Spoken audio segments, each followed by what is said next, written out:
Welcome back. Going to take on a new topic today. Songs that make us feel sad. I think when you really get down to it, the main reason we listen to music is to feel something, whether it's happiness, sadness, or what have you. And it's a strange thing. I bet most of you can relate. But sometimes listening to sad music actually makes you feel a little bit better. It's cathartic. It lets you know that you're not alone. So there are really more complex emotions involved. That said, let's get into it. And as usual, I'd love to hear from you in the comments. Let me know, what are your go-to sad songs? The legend lives on from the Chippewa down of the big lake they call Gitchagumi. The lake, it is said, never gives up her dead when the skies of November turn gloomy. With a load of iron ore 26,000 tons more than the Edmund Fitzgerald weighed empty. So there's no mystery why this song has been such a tearjerker over the years. It's Gordon Lightfoot's heartfelt tribute to the bulk carrier SS Edmund Fitzgerald, which sank to the bottom of Lake Superior in a freak late-season storm, November 10th, 1975, an event which led to the deaths of all 29 crew members. Lightfoot's passion for recreational sailing on the Great Lakes absolutely fueled his desire to write this tribute. In the days and weeks following the tragedy, he pored over newspaper and magazine articles to collect as many facts as he could, although at this point the wreckage had not even been examined yet, so he agonized over possible inaccuracies that might occur. But in the end, his guitarist Terry Clements told him not to worry about it and to just tell a story. And what a story it is, told masterfully by Lightfoot. From the very beginning, there's this overwhelming sense of impending doom and foreboding. The good ship and true was a bone to be chewed when the gales of November come early. Verse 2 starts by telling us that the ship was the pride of the American side as it left fully loaded for Cleveland. But later that night, when the ship's bell rang, could it be the north wind they'd been feeling? I think it's brilliant the way Lightfoot uses something as mundane as the ship's cook as a gauge for the seriousness of the situation. In verse 3, we learn that the dawn came late and the breakfast had to wait. Then in verse 4, when supper time came, the old cook came on deck, saying, "Fellas, it's too rough to feed you." At 7 p.m., a main hatchway caved in. He said, "Fellas, it's been good to know ya." Wow, that escalated really fast. And what about that final verse? In a musty old hall in Detroit, they prayed in the Maritime Sailors Cathedral. The church bell chimed till it rang 29 times for each man on the Edmund Fitzgerald. Incidentally, I believe this is a tradition that is still carried on to this day on the anniversary of the wreck.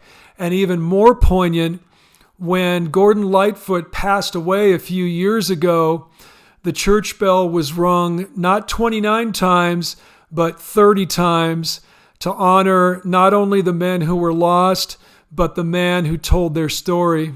Musically, this tune is very simple, sort of a classic ballad format, 4 chords that repeat incessantly. But it's far from boring, of course, as the listener is generally riveted to the story. A add 9, E minor, G, D, A add 9. As you can see, I'm capoed on the 2nd fret. Due to the somber subject matter, you might expect more minor chords, but no, it's just the E minor. However, I think a really important factor is Lightfoot's choice of A add 9 to start the song, rather than a standard A major, which is a little too cheery. The A add 9 immediately sets a very somber tone. Now, regarding the song's melody, a few years later, a guy called Bobby Sands used it in his song Back Home in Derry. When asked why he didn't pursue some sort of litigation regarding it, Lightfoot said, "Nah, it's just an old Irish folk melody, an old dirge. It's out there for everyone to enjoy." And I think that said a lot about Lightfoot as a person, that he didn't try and claim it as his own. Would you know my name if I saw you in heaven? Would it feel the same if I saw you in heaven? I must be strong and carry on, 'cause I know I don't belong. Tears in Heaven is another song that could never be anything but tragic, written after the passing of Clapton's 4-year-old son, Connor, who fell from the 53rd story window of a New York City apartment belonging to a friend of Connor's mother, Lori Del Santos. Not surprisingly, Clapton isolated himself for a period following Connor's death, and then began writing songs as a sort of therapeutic exercise. Interestingly, Clapton only wrote the first verse of these lyrics and then asked lyricist Will Jennings to complete it. Jennings was a songwriting veteran who took part in songs like Higher Love, My Heart Will Go On, and many others. At first, Jennings felt weird about working on a song that was so intensely personal and urged Clapton to finish it himself, but Clapton insisted, and finally Jennings came through. Jennings was quoted as saying the song was so personal and sad that it was unique in his experience of writing songs. Clapton performed Tears in Heaven at his MTV Unplugged gig, and it also appeared on the album of that performance, and it was a runaway hit. In fact, it was his best-selling single ever in the US, hitting number 2 on Billboard.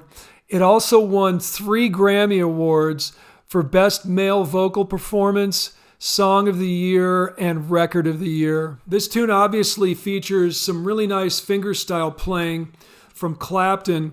It's a great example of the judicious use of what we call slash chords, which is where you take some conventional chord and put an unconventional note on the bottom, or in what we call the bass position. So we've got a standard A major, and then here we get our first slash chord. This is E/G sharp. There's the G sharp. It's the third of the chord, but we don't expect it on the bottom like that. Here's another A major, but with an F sharp on the bass. Now A/E, D/F sharp, D/E, and then back to conventional A. One of my favorite parts of this song is the bridge. Like any good bridge, it injects new life into the tune just when it's starting to settle into a pattern. We have a nice key change. We've been in A, and now we're in C major. Time can bring you down, time can bend your knees. And I really like the lyrics during that section as well. The rest of the tune is so intensely personal to Clapton himself, but those lines about the ravages of time are universal. We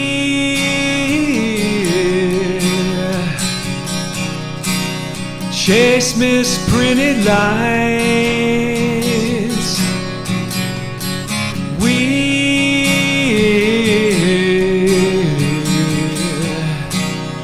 face the path of time.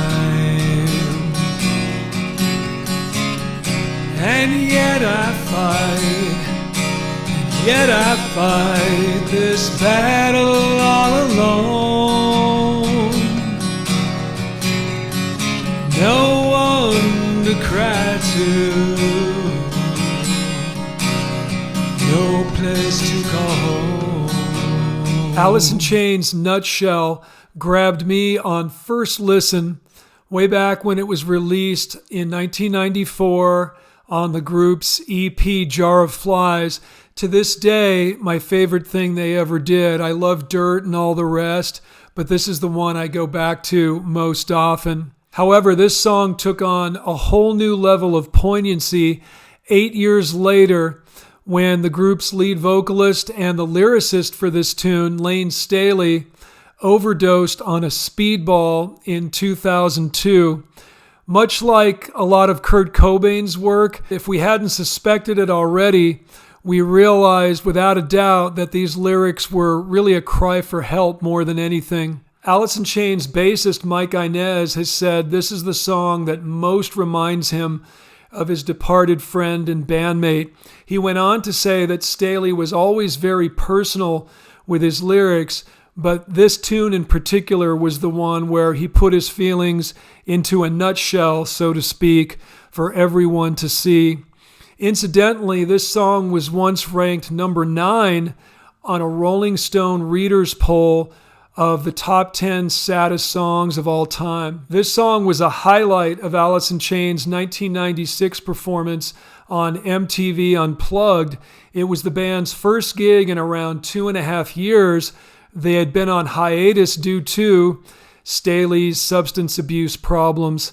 It's pretty intense to see him perform this there on a darkened stage with dark glasses, barely lifting his head from the microphone. Nutshell features a very simple but very hypnotic chord progression. I think that's a big part of its appeal. We've got this beautiful E minor 7, and then by simply removing the middle finger, we get G/B, D, C add 9,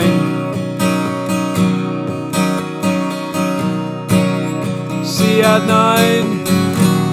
9, E minor 7.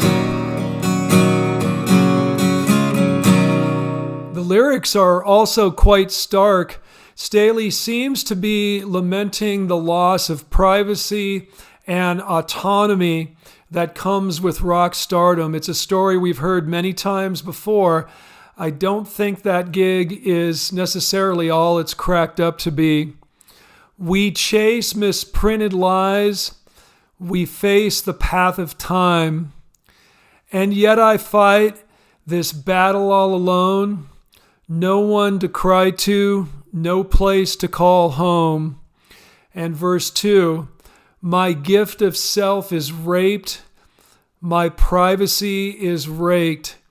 And yet I find, repeating in my head, if I can't be my own, I'd feel better dead. And just a personal anecdote, a guy I knew worked the VIP bar at Shoreline Amphitheater in Mountain View, California. He once told me about a time when Alice in Chains performed at that venue. He said Staley spent the entire day sitting at the bar by himself, drinking copious amounts of alcohol, but that he still managed to go on stage that night and sing his ass off. Clearly a very talented guy, but with some serious demons. That's it for now, but before I leave you, I just want to say thanks to those who have been commenting regularly. Some of you on almost every video.